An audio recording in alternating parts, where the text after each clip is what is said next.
नमस्कार साथियों। आज अपन राष्ट्रीय आय व आर्थिक कल्याण के बीच पाए जाने वाले संबंध के बारे में अध्ययन करेंगे हैं। प्रति व्यक्ति आय को आर्थिक विकास का सूचक माना जाता है। जिस देश की प्रति व्यक्ति आय अधिक होती है उस देश का आर्थिक कल्याण अधिक होता है। इसी प्रकार यदि एक देश में पहले की अपेक्षा प्रति व्यक्ति आय बढ़ जाती है तो वहाँ के निवासी अधिक सुखी व अधिक संतुष्ट माने जाते हैं एवं उनका जीवन स्तर पहले से बेहतर माना जाता है।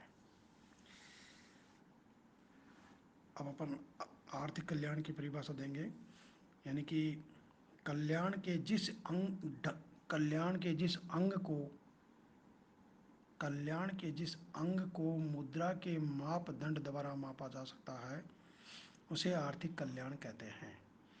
राष्ट्रीय आय और आर्थिक कल्याण में घनिष्ठ संबंध है पाया जाता है। आर्थिक कल्याण को प्रभावित करने वाले घटकों के माध्यम से हम राष्ट्रीय आय और आर्थिक कल्याण के बीच पाए जाने वाले जो संबंध है, आर्थिक कल्याण और राष्ट्रीय आय के बीच पाए जाने वाले संबंध को अपन यानी कि इस प्रकार दर्शा सकते हैं। पहला है आय के वितरण का प्रभाव। राष्ट्रीय आय के वितरण का कल्याण पर प्रभाव पड़ता है। यदि राष्ट्रीय आय का वितरण अधिक समान होता है तो समाज में समानता, न्याय व विकास का मार्ग खुलता है और साथ ही आर्थिक कल्याण में वृद्धि होती है। यदि आय का वितरण असमान हो तो राष्ट्रीय आय के बढ़ने पर भी सामाजिक असंतोष बढ़ सकता है तथा कल्याण में भी कमी आ सकती है। ऐसी स्थिति में अमीर व गरीब के बीच असमानता की खाई और गहरी हो जाती है। दूसरा है काम की परिस्थितियों व काम के घंटों का प्रभाव, यानी कि काम की परिस्थिति और काम के घंटों का जो प्रभाव है वो भी आर्थिक कल्याण पर देखा जा सकता है। राष्ट्रीय आय के साथ साथ मानवीय कल्याण पर इस बात का भी प्रभाव पड़ता है कि आय को प्राप्त करने के लिए लोगों को किस प्रकार की परिस्थितियों व वातावरण में काम करना पड़ रहा है। यदि देशवासियों को पहले से अधिक मेहनत करनी पड़ती है एवं अधिक घंटों तक काम करना पड़ता है तो कल्याण पर प्रतिकूल प्रभाव पड़ सकता है। इसी प्रकार काम के घंटे समान रहने पर राष्ट्रीय आय के बढ़ने पर देशवासियों के कल्याण में वृद्धि होती है। अगला है वस्तु की प्रकृति, यानी कि वस्तु की प्रकृति का भी आर्थिक कल्याण पर प्रभाव पड़ता है।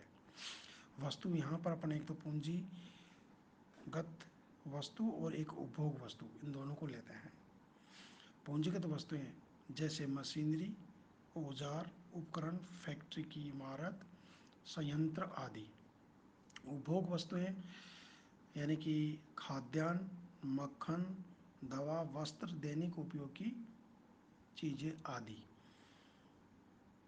यदि देश के उत्पादन में उपभोग वस्तुओं का अनुपात पूंजीगत वस्तुओं की तुलना में अधिक हो तो लोगों का उपभोग स्तर ऊंचा होने से देश में आर्थिक कल्याण बढ़ेगा। इसके विपरीत पूंजीगत वस्तुओं का अनुपात उपभोग वस्तुओं की तुलना में अधिक हो तो देश के लोगों का वर्तमान में उपभोग घटने से जीवन स्तर घटेगा और आर्थिक कल्याण में कमी होगी। अगला है उपभोग वस्तुओं की संरचना। उपभोग्य वस्तुएं प्राय दो भागों उपभोग्य वस्तुओं को प्राय अपन दो भागों में बांट सकते हैं। एक तो है आम जनता व मजदूर वर्ग के लिए आवश्यक वस्तुएं जैसे साधारण वस्त्र, साबुन, तेल, नमक आदि। दूसरी है विलासिता की वस्तुएं, सोने चांदी के आभूषण। विलासिता की वस्तुओं में सोने चांदी के आभूषण, शानदार वस्त्र, motor car, video, refrigerator, fridge, cooler, air conditioner आदि को शामिल करते हैं। यदि देश के कुल उत्पादन में आम जनता और मजदूर वर्ग द्वारा उपभोग की जाने वाली वस्तुओं का अनुपात बढ़ता है और विलासिता की वस्तुओं का अनुपात घटता है या कम रहता है, तो आर्थिक कल्याण में वृद्धि होगी। इसके विपरीत यदि विलासिता वस्तुओं का अनुपात ऊंचा हो तो आर्थिक कल्याण में आशानुकूल वृद्धि नहीं होगी। अगला है उत्पादन का ढंग। यदि उत्पादन का जो ढंग है ये भी कल्याण को प्रभावित करता है। यदि देश के में उत्पादन पुरानी घिसी पिटी विधियों से ही किया जाता है तो इससे लागत अधिक आएगी, जिससे हम कल्याण का सूचक नहीं कह सकते हैं। इसके विपरीत यदि नई विधियों से उत्पादन हो तो इसे से क्या होगा, नई विधियों या नई टेक्नोलॉजी का उत्पादन में अगर हम प्रयोग करते हैं तो इससे लागत कम आती है, जिससे आर्थिक कल्याण में वृद्धि होती है। अगला है नागरिक वस्तुओं एवं सुरक्षा वस्तुओं के अनुपात का प्रभाव। नागरिक वस्तुएं जैसे वही वस्त्र, तेल, जो दवाइयाँ हैं, दैनिक चीज़ की चीज़ें वस्तुएं हैं। सुरक्षा वस्तुएं जैसे गोला बारूद है, बंदूकें हैं, अस्त्र शस्त्र आदि। देश में सुरक्षा का ज़्यादा सामान बनाने से लोगों को नागरिक वस्तुओं का परित्याग करना पड़ता है, जिससे उनके कल्याण में कमी आती है। इसके विपरीत नागरिक वस्तुओं के उत्पादन से कल्याण में वृद्धि होती है। अगला है राष्ट्रीय आय व्यय एवं व्यय का ढंग। राष्ट्रीय आय और व्यय का जो ढंग है वो भी कल्याण को प्रभावित करता है। यदि राष्ट्रीय आय का एक बड़ा भाग सुरक्षा, सेना आदि पर खर्च किया जाता है तो आर्थिक कल्याण बढ़ने के स्थान पर घटेगा।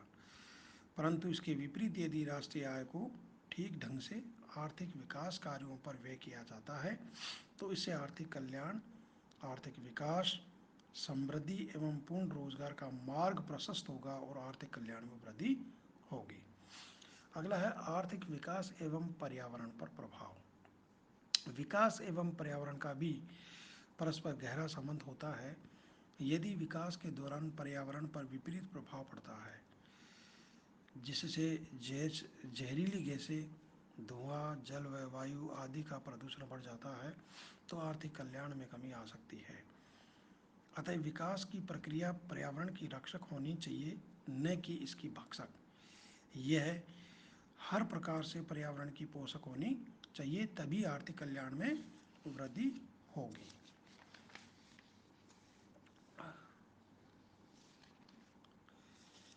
आगे चल कर के अपन देखते हैं आर्थिक विकास के संबंध में, यानी कि अलग अलग अर्थशास्त्रियों की जो अलग अलग धारणाएं रही हैं, जिनमें सबसे पहले अपन पिगू को लेते हैं। प्रोफेसर पिगू ने अपनी पुस्तक इकोनॉमिक्स ऑफ वेलफेयर में लिखा था कि हमारी जांच सामाजिक कल्याण के उस भाग तक सीमित होती है जिसे प्रत्यक्ष या परोक्ष रूप में मुद्रा के मापदंड से जोड़ा जा सकता है। कल्याण का यह अंश आर्थिक कल्याण कहलाता है। आगे है अमेरिकी अर्थशास्त्री ऑर्थर ओकुन।